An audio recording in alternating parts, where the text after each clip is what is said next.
Welcome to Julie Laughton Living, featuring engaging conversations on creating the life, business, and luxury home of your dreams. With over 30 years of experience in the design-build industry, Julie has completed over 1,000 remodels and custom homes in Southern California and provides architecture, design, engineering, and general contracting as a unique one-stop shop for her clients. Let's join the conversation with our host, Julie Laughton.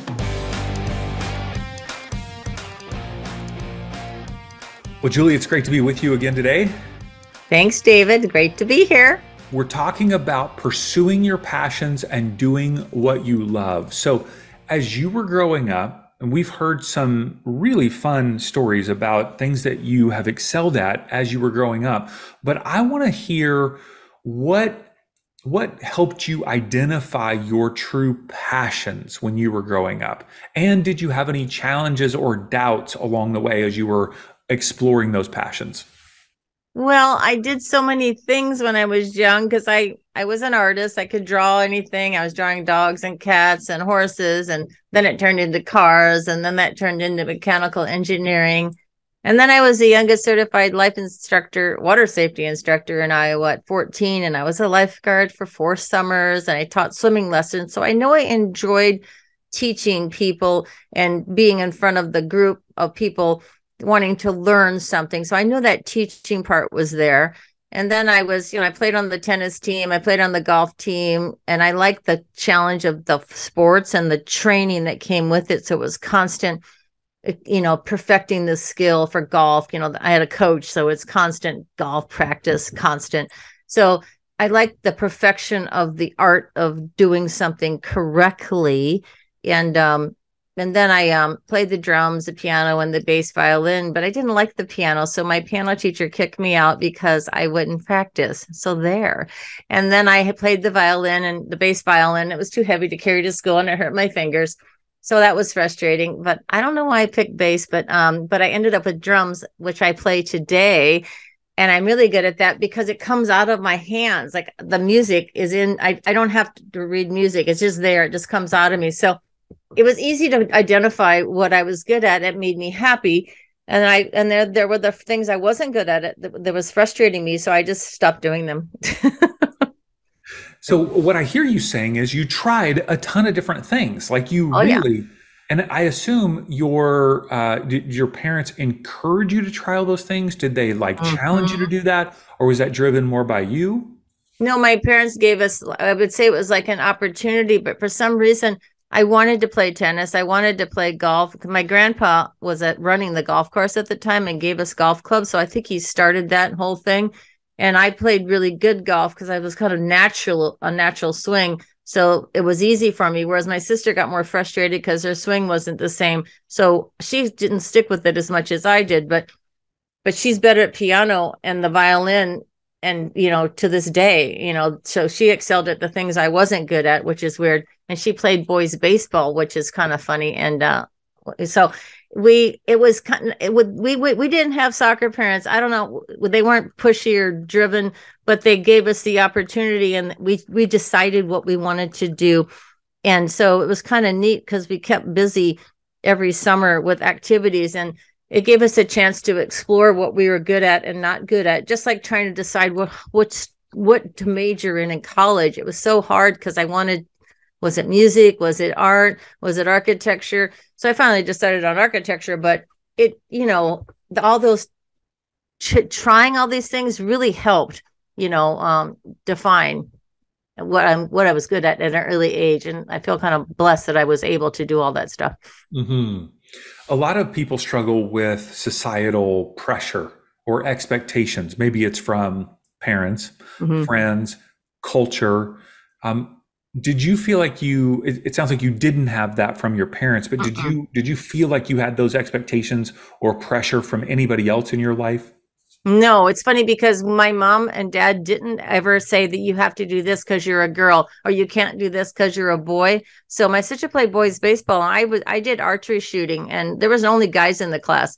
I was an archery champion. My dad took me skeet shooting. I won that competition, all boys.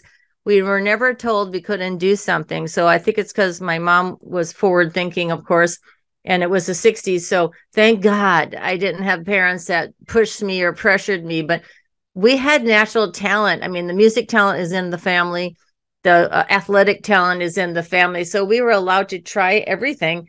And I think we just decided, we just picked it. It wasn't like you got to do this. No, like, do you want to do this? And yeah, so we wanted to do it, but we were good at it. So that was the fun part. And I learned how to drive a backhoe, not a backhoe, what do you call it, a bobcat, and pour concrete it when I was 14, and helped my dad with landscape work, and worked the YCC youth corps thing where you have to wear construction clothes in the summer. It's 120 degrees and build stuff. So I did all that too. So it was fun. As people get older and, they start wrestling with, well, I used to like to do this, but then I got a job, then I got, married, I had kids. Now I find myself 40, 50, even 60 years old, 70 years old, and thinking, man, what happened to my passions in life? What happened to the things that I loved doing before? How would you encourage people to begin to explore those again if they find themselves in the middle of midlife and not having any passions? Well, I think a lot of people maybe got interrupted because they had to have a family or they had a job. So they couldn't keep playing tennis. They couldn't keep playing golf. They couldn't keep doing their artwork. So they say, oh, I'll just do it when I retire. So that's not a good idea. I think you should go back to the things you were good at, that you had a passion for, and insert them into your life and make time for them, because then you'll get the joy back, because it's all about the joy of life, because it's not always all about work, of course. But I like the fact that I can get out there and still swing the golf club and, I don't play tennis as much anymore because I'm afraid I'm going to twist my ankle. But I do the golf and other things. But you got to make the time for it, because I think a lot of people get interrupted and they replace it with what someone else wants to do instead of what they want to do. So don't forget what works for you, and not just don't give everything away to please someone else, because that's silly. I hear the differentiation between maybe passions or that are more in that hobby category that enliven us and they get us excited, versus passion connected to maybe career or business. When it comes to career or business, something that I'm passionate about, how do I start to unlock that? How do I start to figure out, I'm in a dead end job, maybe I'm making, six figures, maybe a couple times over, but I'm not passionate about it. How do I find my passion again in that area? Well, then you point your direction somewhere else that excites your passion. Because if you're like a lawyer, maybe you're doing the wrong law. Maybe you need to do the law that helps people. Or if you're an architect, maybe you're working with the wrong, it's commercial and you want to work residential, or vice versa. Maybe you redirect the course of what you're actually working on and who you're working with, because that's just a fine tuning of what you're good at, but maybe you're in the wrong arena. How would you encourage people to think about the challenge of pursuing their passion in career and business versus financial responsibility? Maybe it's, I'm in a job, but I really want to start this business. I want to start a business that does, gives tennis lessons, perhaps. And I want to move in that direction, but I'm not sure that it's financially responsible. How do you handle that? Well, you get a job that you can make you money, and then plan ahead for the job that can that you enjoy, because there's nothing wrong with doing a job that's not so horrible to get by. I mean, even I worked at a restaurant once. That was kind of funny after I already did my whole career, because I was building my business and there was no money in my bank to build my business. So I had to work at night to supply what I was doing during the day. So even I did something that was totally out of my field of career. And but I did what I needed to do to build enough until I had enough clients to go on my own. So there's nothing wrong with doing something for money, Put a pause on this conversation. I want to hear more about this. So you This was when you started doing custom kitchens? When I moved to California, I started with nothing. I left New York in my career and all my friends. I got an apartment and I rent a car, and then I finally bought a car. My grandma helped me, and I hadn't have any money to start my business, so I was working with clients here and there. And so I got a job at nighttime to pay the bills, and I worked in this restaurant, which is kind of funny because when I What that restaurant? What restaurant was it it? was Come on. well, it was Romeo Cucina on Broadway, and then it was Sorrento Grill on next to the Chamber. And by working at those two restaurants, I got to meet every single person in Laguna Beach. So it was worked to my advantage because future clients were going to that restaurant.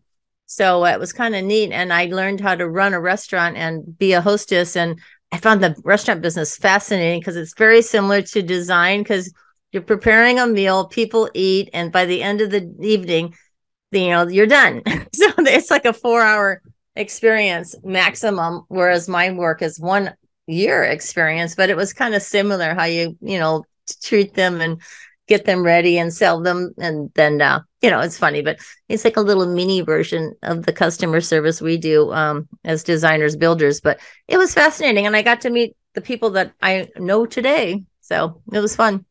And so, what I hear you saying is don't be afraid to do something outside of your passion in order to fund your passion. Yeah, and it turned out my restaurant work was fun because I got to meet people. And then my personality came out because I didn't know I was had that big of a personality, because I was stuck in an office the first 7 years of my career with architects in New York City, and I expressed myself at night socially, but I didn't know I had the sales side of me till I started doing the custom kitchens and then working in the restaurant business, and it was fascinating, and it kind of fine-tuned my skills.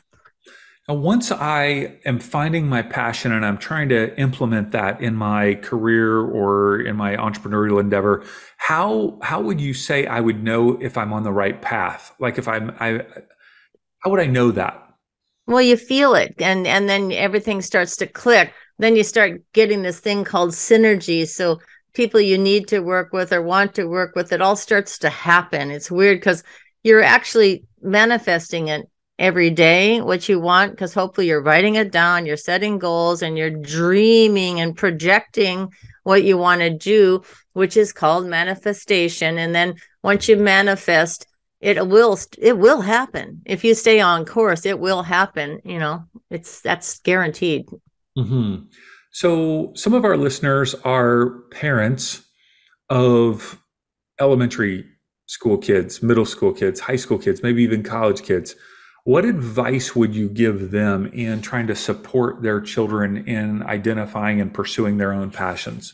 Well, see if they're good at art, see if they're good at numbers, see if they're good at the computer. There's all kinds of ways to give them a project to explore what they're good at. Some kids, it just comes out, they draw everything. Other kids are like Miss Computer Whiz, their brain, they're really good at math. The other ones want to be actor. They want to, they're constantly dressing up, they're constantly role playing, they're doing all this stuff early on. So let them continue with that, and help them continue with that. But if they don't know what they want, have them try a few things, because that's how you learn what you're good at or what you hate or what you're bad at. I mean, I got kicked out of piano lessons. I didn't care. I thought it was the best day of my life. I didn't like that teacher.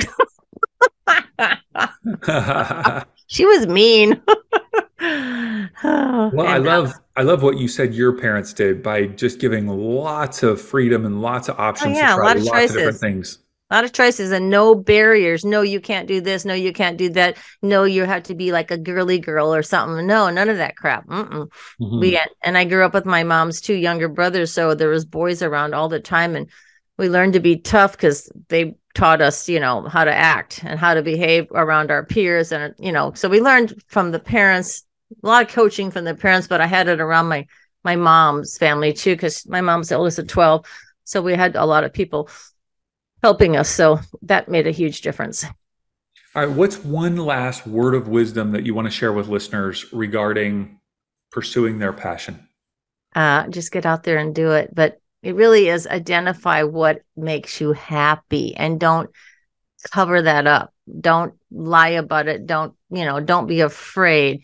just, fly your flag, your color, whatever it is, do what makes you happy. And then everybody else that's supposed to be around you and supporting you will automatically. Because once you're true to yourself, it all falls into place. Love it. All right. Hey, and if you're listening, of course, check out our other episodes on Julie Laughton Living. You can check those out at julielaughtonliving.com or any of the major podcast apps, Apple Podcasts, Google, Amazon, Stitcher, Spotify. All the episodes are there. And feel free on Apple Podcasts to leave a review as well. We would love to be able to hear what you are thinking about the show, and we'll even read it on the air if you leave a good review. Right? We'll read it, right, Julie? Yes, we will. I look at everything. I'm constantly on my phone. I really am. All right. Hey, and be sure to follow Julie Laughton on all the social media platforms as well: TikTok, Facebook, Instagram, Twitter, LinkedIn. We would love to connect with you there. So great to be with you, Julie. Thank you very much, David. See you next time.